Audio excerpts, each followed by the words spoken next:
welcome back to the CareNet program. We are starting with a new theme called that Love Wins Over Cycles. So if you want to learn more how to get out of cycles or help others to get out of cycles, so stay tuned as we read the verse for today and dive into God's word today. We find our verse for today in Luke 15 verse 20 and 31. So he got up and went to his father. But while he was still a long way off, his father saw him and was filled with compassion for him. He ran to his son, threw his arms around him, and kissed him. "My son," the father said, "you are always with me. Everything I have is yours." Many of us who struggle with cycles or caught in cycles is because of choices that we've made. And like this brother that decided to end his relationship with his father and wanted everything that belongs to him and wanted to start his own life, if you can say so. And because of his decisions that he made, he was caught into the cycle of depression, of loneliness, where he in the cycle of the world where he wanted to entertain people and where he lost everything. So he was downcasted, he was empty, he was at his lowest, because as we know the story, he wanted to eat the food of the pigs, but then he remembered that his father had a house which he can go to. So cycles is caused by our own actions. It's caused by what we choose to do. These people who's in this cycle do not know that they are in it.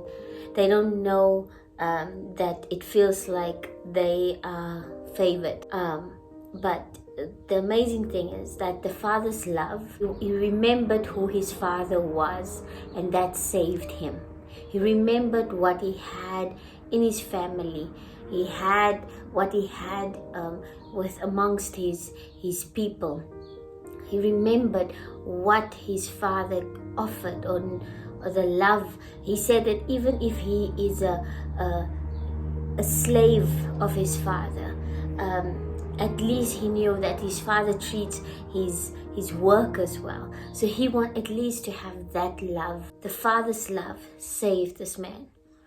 What we need to do as family members, as friends, we can save our people. We can save our friends or our families through the love that we show others, the love that we show them. So when they move away, that they may remember that there's a place that I can come back to. To remember what he had.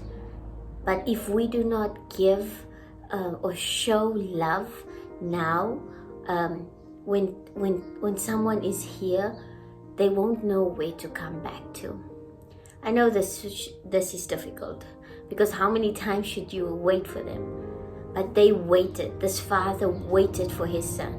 It's almost like he sat at the gate every time. He ran to his son. It was against the Jewish laws. Apparently the Jewish people, if they heard about this, what the son is that came back, they wanted to show judgment to him.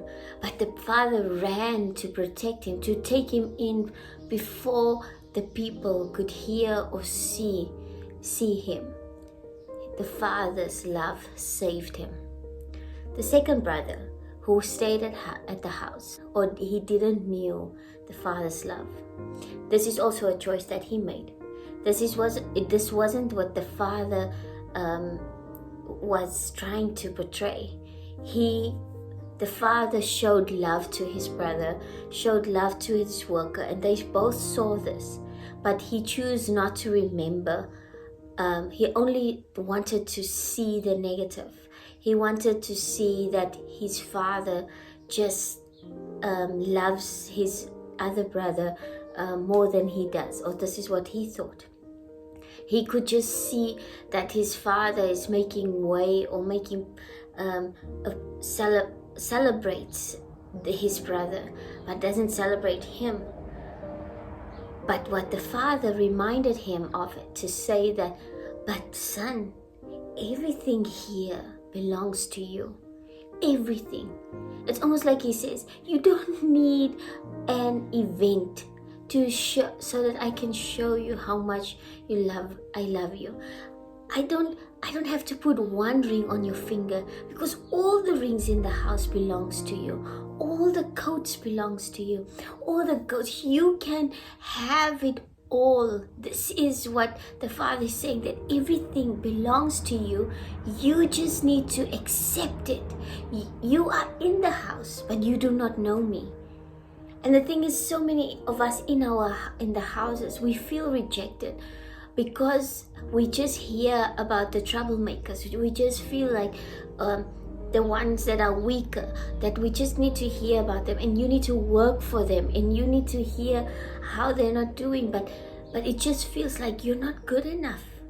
It just feels like, but whatever I do nobody will matter. It won't matter. Nobody will see it.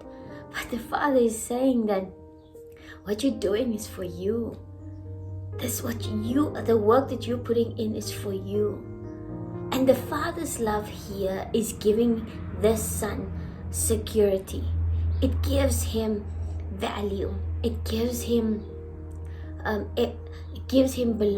so that he can belong. He has everything here. But he also made a choice to be caught into the cycle of feeling rejected and feeling not loved.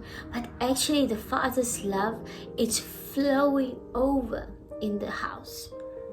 How we can love this brother or this person in the house is by reminding them that they are valued.